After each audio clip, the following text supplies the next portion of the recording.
Good Tuesday evening to you from Caracas, Venezuela. My name is Reagan Devines. This is Telesus from the South. We begin with a look at the headlines. A 10-point plan to deal with the world's climate. Regional leaders conclude the People's Summit on climate change and also against right-wing aggression in the region.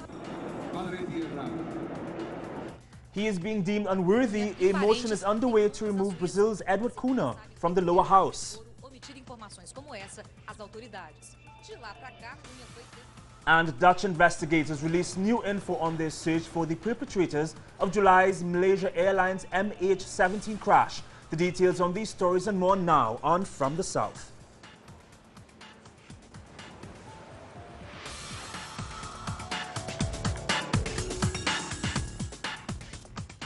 Thank you for being here with us. Venezuelan President Nicolas Maduro has been holding talks in Cochabamba with the Bolivian leader Evo Morales after both attended the People's Summit on climate change. The two presidents discussed their two countries' long-standing cooperation in areas like energy, food production and education. They also talked about the results of the climate change meeting and how to take these conclusions to the COP21 summit in Paris this coming November. President Morales thanked President Maduro for his visit. Y con el compañero Maduro hemos revisado. With Comrade Maduro, we have revised some plans, some responsibilities, some pending themes, productive themes that energize, and we are really happy about the visit of our brother Maduro.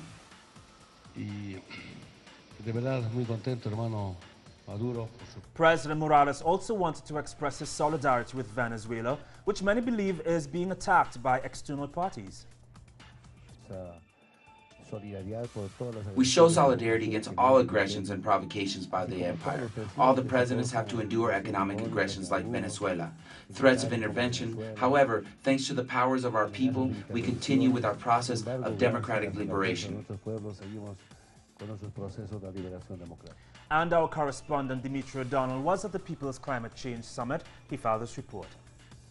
This was the People's Climate Change Summit, a chance for those most affected by adverse weather to have their say. More than 2,000 people from more than 40 countries gathered in Bolivia to urge politicians to champion their cause for a cleaner, greener planet.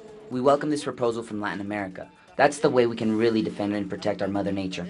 Bolivia's President Evo Morales was joined by Venezuelan leader Nicolas Maduro and Ecuador's President Rafael Correa. They came to listen to the solutions from some of the world's poorest people. All three attacked capitalism as being the root cause of climate change. An inhabitant of a rich country emits 38 times more CO2 than an inhabitant of a poor country. We have got rid of imperial domination with this neoliberal policy. This is the continuing struggle against imperialism, against capitalism. Bolivia developed a 10-point plan to send to the Paris Climate Summit in November. It wants to create an environmental international court of justice to punish those nations that fail to act responsibly on climate change. 196 states will gather in Paris, including the largest emitters of greenhouse gases. The question many are asking here is, will they listen to the developing world? Ban Ki-moon says a transformative deal in Paris was in sight. But delegates here fear the developed nations will not honour a pledge of $100 billion a year to fight climate change by 2020. Their message is simple: act now to save the planet before it's too late. After visiting Guyana, a United Nations delegation arrived in Venezuela to mediate in the Essequibo region dispute between the two neighbouring countries. The United Nations team is evaluating Venezuela's claim to the region, where U.S. oil and gas company ExxonMobil has been drilling for oil. In September, both countries recalled their ambassadors due to the dispute, but in late September, during the United Nations 70th General Assembly, Guyana's President David Granger and Venezuela's Nicolas Maduro agreed to send their ambassadors back to their respective diplomatic missions. Also, Venezuela is preparing for legislative elections this coming December. President Nicolas Maduro says that he expects that the opposition will not accept the results and will resort to violence to destabilize the country. Opposition leaders have refused to sign a government-led agreement promising to respect the results. A few opposition leaders published a document calling for an electoral rebellion without offering more specifics. Maduro also claims that sectors of the opposition have sabotaged the country's infrastructure. A group of Brazilian deputies presented a motion to strip Edward Cunha, the president of the lower house, of his seat. The petition was signed by 49 deputies. One of the drivers of the investigation request, Deputy Chico Alencar of the leftist Party of Socialism and Liberty, said Cunha was, quote, unworthy. Cunha has been instrumental in the attempt to impeach President Dilma Rousseff, but has come under pressure in recent days because of links to a corruption network and the uncovering of millions of dollars in secret Swiss bank accounts. And the Rousseff government has warned of destabilization attempts by the right as they try for impeachment in the House of Representatives. The request for impeachment was rejected by the Court of Auditors for irregularities. Social movements and the ruling Workers' Party have gotten behind Rousseff, but also say that there is a chance of a constitutional coup, similar to that which happened in Paraguay back in the year 2012. And in a different issue in Brazil, a coastal town in Pará state is filled with, take a look at this, dead cows, decomposing at the beaches and at the pier. A Lebanese ship wrecked a week ago with 5,000 cows and some 700 tons of oil. No sanitary controls have yet taken place, and the strong smell which has brought the city to a standstill. Fishermen have been unable to work for the entire week. In Guatemala, authorities have decided they will not continue with the rescue works at El Cambre. The president of the country, Alejandro Maldonado, just made the announcement in a press conference. They also announced a subsidy will be given to the victims. Now, the authorities believe that 280 people are still missing. 400 survivors are currently living in shelters. At least 73 homes were completely destroyed. President Alejandro Maldonado visited the area on Monday and promised that the new homes will be built by the end of the year. Authorities are also considering declaring the region a graveyard due to the difficulty experienced by rescue workers as well as the health risks. According to CONRED, about 300,000 people in Guatemala City live in high-risk areas.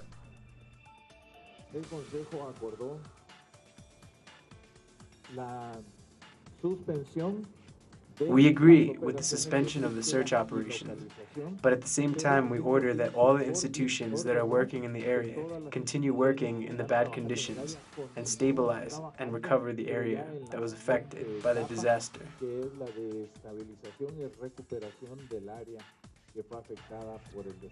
We take a look now at Peru, where there was no justice for a campesino who was injured for life after he protested against mining contamination in the lake surrounding his home. Our correspondent in Lima, Rael Mora, has more. Elmer Campos became paraplegic after police shot him twice on the back with a high-caliber assault weapon while protesting peacefully to protect the water from mining contamination in Celendín, region of Cajamarca, northern Peru. The area has been home to his community and his ancestors for thousands of years, but now is disputed by U.S. multinational gold mining company Newmont, with the support of the government. Our people are always at the front. The mine already has injured hundreds of people and killed 5 in the province of Celendín. But we will not surrender because the only thing we have to defend is water. They have money. They can do many things, but that's the only thing we have, and we have to defend it with our soul and our blood. A lawsuit was filed against the police, but 4 years on, the authorities involved have avoided to testify, and, unless there is any progress in the case, it will be archived next month. Newmont Corporation is tied to the shooting because, as activists denounced, police are under its payroll. Police operate inside the mining field. They are using their official uniform and guns paid with the taxes of all the citizens. But they are there obeying the orders of the company and not complying with the Constitution or protecting citizens. Therefore, there is an evident conflict of interest. Since the return to democracy in 2001, there have been nearly 2,000 cases of civilians injured or killed during protests in Peru, and law enforcement agents were responsible for at least 97% of those attacks, but only 17% of those cases have been processed. Such statistics provide a grim future for justice for people like Elmer Campos, who exercise their right to protest in the country. Rael Mora, Telesur, Peru. Jamaica has accused the British Prime Minister David Cameron of inaccurately claiming to have signed a deal to repatriate about 300 of its citizens serving prison sentences in the UK. During his September visit in Kingston, Cameron said it was an important step and that the UK would provide £25 million for a new prison in Jamaica in return for sending the inmates back. However, the Jamaican government has disputed the existence of such an agreement amid concern that it would be funding 60% of running costs. As the Argentine elections approach, presidential favorite Daniel Scioli visited neighboring Uruguay. Scioli said that he expected to do great work with Uruguayan President Tabaré Vázquez once he is elected. He also said that the countries are linked like no other and that they should work together for a common goal. I hope the people of Argentina will give me this opportunity because I have prepared myself all my life for that. I know how important experience is. You have to know what to do and how to do it. So I have high expectations of the great work we could do together. And coming up after the break, the combination of Russian planes and Syrian ground forces wins back some territory from the Islamic State, which has now issued its own threats. That story and more next.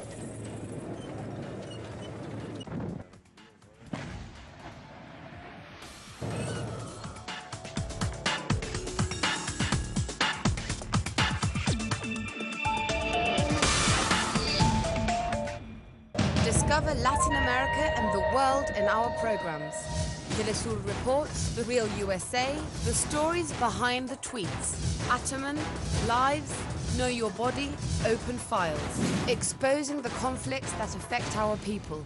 Compelling personal stories and the most controversial events. See it all on telesurtv.net in English. Telesur. Wherever the news, you'll be there. Day by day, they're in the street with one mission: change the world through their actions. This is a different type of program, a conversation. The perspective you won't find in traditional media can be found on The Laura Flanders Show. Watch it on telesurtv.net/English.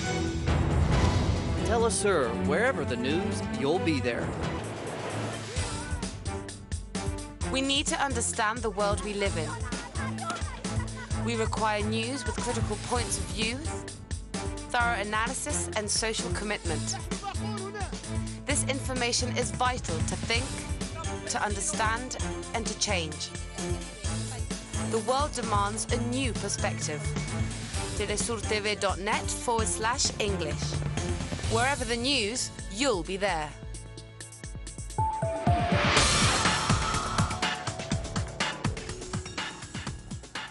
So-called persons of interest have been identified by Dutch authorities who have been investigating the crash of Malaysian Airlines flight MH17.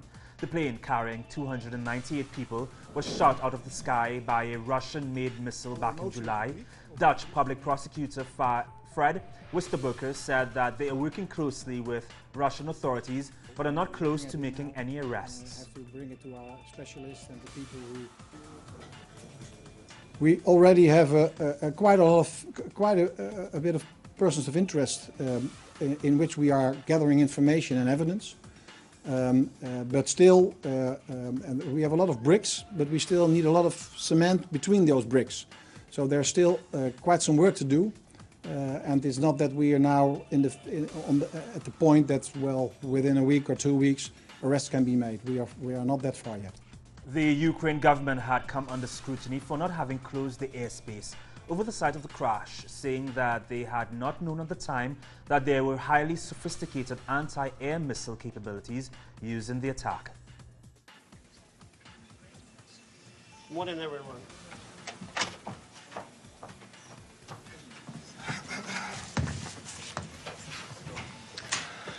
Good morning, everyone. Thank you very much for attending our briefing. Our special guest today is His Excellency Mr. Pavlo Klimkin, the Minister for Foreign Affairs of Ukraine. Now we have fully unbiased and transparent report of what has happened. Actually, we were aware from the very beginning what happened, also in the political sense. But now we have objective and transparent. And some family members of those who died in the MH17 crash breathed a small sigh of relief as they found out that their loved ones did not suffer in the crash.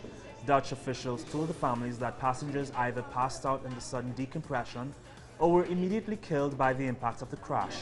The families were allowed to walk around the reconstructed fuselage of the airplane at the Gilze Region Army Base, where they were invited to hear the conclusions by investigators.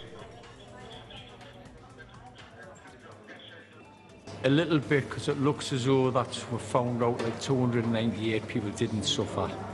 They're not 100% certain, but because of the impact of the missile, the explosion, the confusion and everything else, it sounds as though everybody died peacefully. And that's comfort to me, and I would think all the other families on flight MH17. Palestinians called it a day of rage as they faced off again with Israeli police. They threw stones while Israeli officers fired rubber bullets and tear gas. The violence has escalated to murder in recent times at the hands of Palestinians, with Israeli police shooting and killing some attackers. Benjamin Netanyahu, Israel's prime minister, has called an emergency security cabinet meeting to address the violence. And the White House has voiced concern over the escalating violence, condemning the attacks against Israeli citizens. Reports are that 7 Israelis and 29 Palestinians have died in the recent violence. Nations like Nicaragua. Well, Andrew, let me start by saying that the United States condemns in the strongest possible terms the terrorist attacks, the recent terrorist attacks against Israeli civilians, which resulted in the murder of 3 Israelis and left numerous others wounded. We mourn any loss of life, whether it's Israeli or it's Palestinian.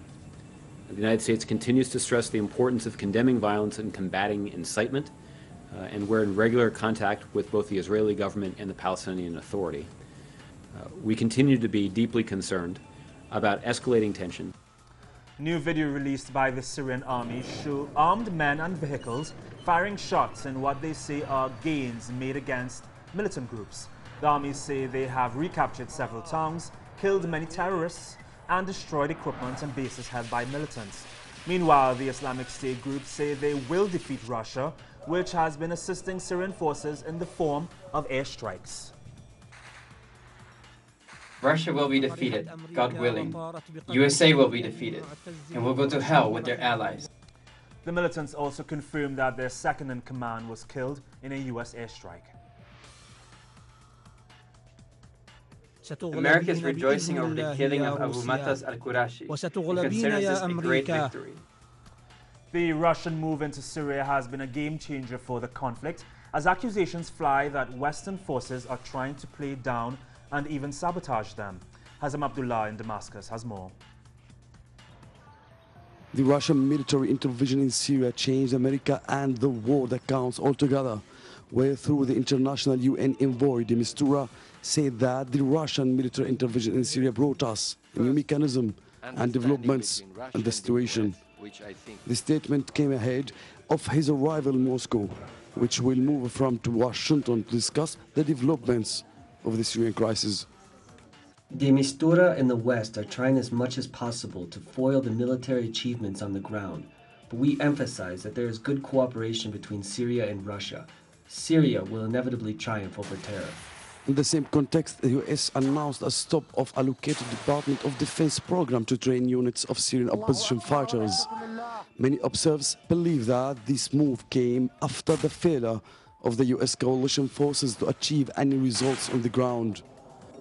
In light of fast progress of the Syrian army forces on several fronts, backed by Russian air cover. The United States is the reason for the existence of Daesh and mercenaries. And today, this truth was revealed by the achievements of the Syrian-Russian cooperation. and they want to cover their failure by ending the training program. At the same time, Tuesday morning, October 13th, the terrorists bombed mortar fire on the Russian embassy in Damascus during a big march in front of it in support of the Russian operation in Syria, resulting in material damages without casualties caused by shelling in the ranks of the marches. Hazm Abdullah, Telesur, Syria. The United Nations Security Council has decided on a greater role for women in conflict resolution and peace building. This as Resolution 2242 was adopted by member states this week. According to chair of the meeting, Spanish Prime Minister Mariano Rajoy, the resolution will enhance protection of women and girls in situations of conflict and enhance the role for women in preventing conflict and in peace building, necessary in order to achieve a more fair and peaceful world. The study found that women's leadership and participation ensures the inclusion of community needs to achieve deeper peace benefits.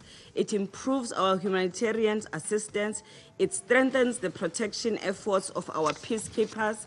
It contributes to the conclusion of peace talks and the sustainability of peace agreements.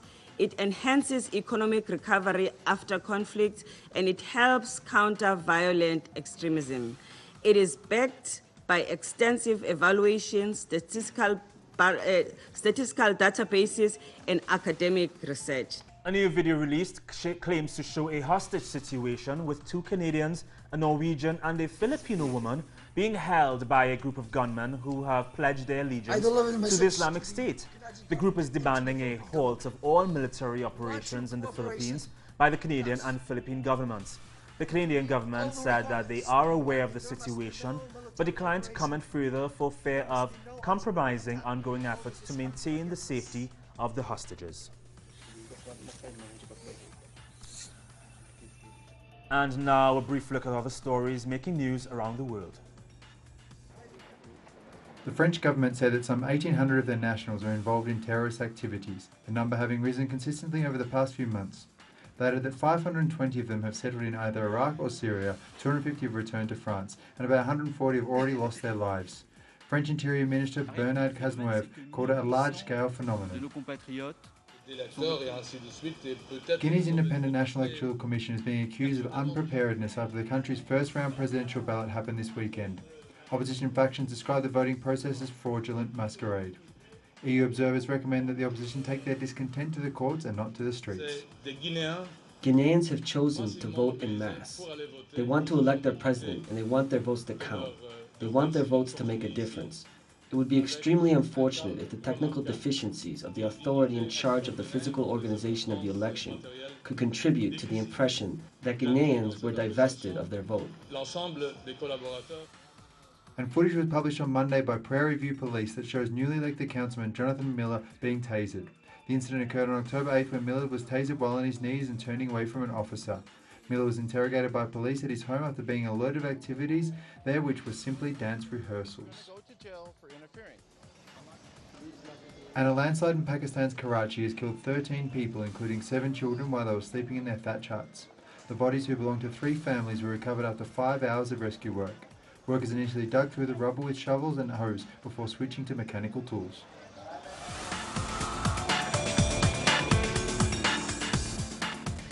Now to a bit of sports. Real Madrid's Cristiano Ronaldo has won the European Golden Shoe Trophy for a record 4th time. The international soccer star received his award at the ceremony in Madrid, Spain. Ronaldo was the recipient due to his 48 goals from 35 appearances for Real Madrid. He managed to just edge out Barcelona's Lionel Messi, who netted 43 goals in 38 outings. Ronaldo had previously won in 2008, 2011 and 2014. NBA basketball is big in China, and Chinese fans got a great show at a preseason match of the NBA Global Games China 2015. Over the weekend, the Charlotte Hornets played against the Los Angeles Clippers, beating them 106-94. And on Tuesday, players from both teams met with fans at Shanghai's Mercedes-Benz Arena to knock off some 3-pointers.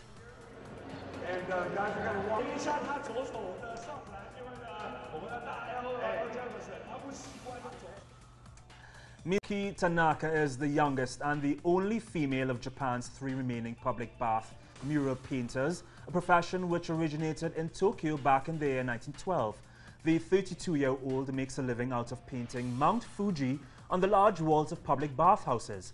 Over 2,600 bathhouses existed in Tokyo alone in the 1960s, but now the figure has dropped to around 700. Public bathhouses are trying to turn themselves into a tourist attraction ahead of the 2020 Tokyo Olympics, but customers are still declining.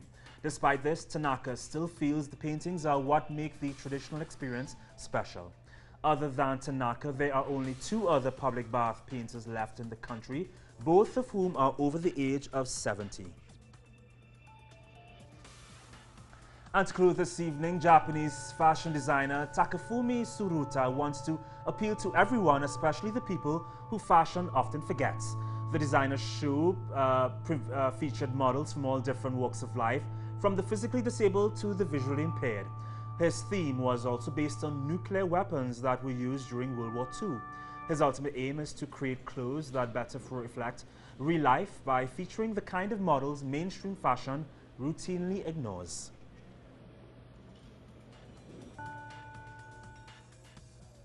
Hey, please remember, there are more on these stories and other stories on our website, telesurutv.net/English. From our news teams in Quito, Ecuador, and right here in Caracas, Venezuela, my name is Regan Devines. Have a great evening. Please, we hope to see you tomorrow with Cody Weddle at 7 a.m. Have a great night.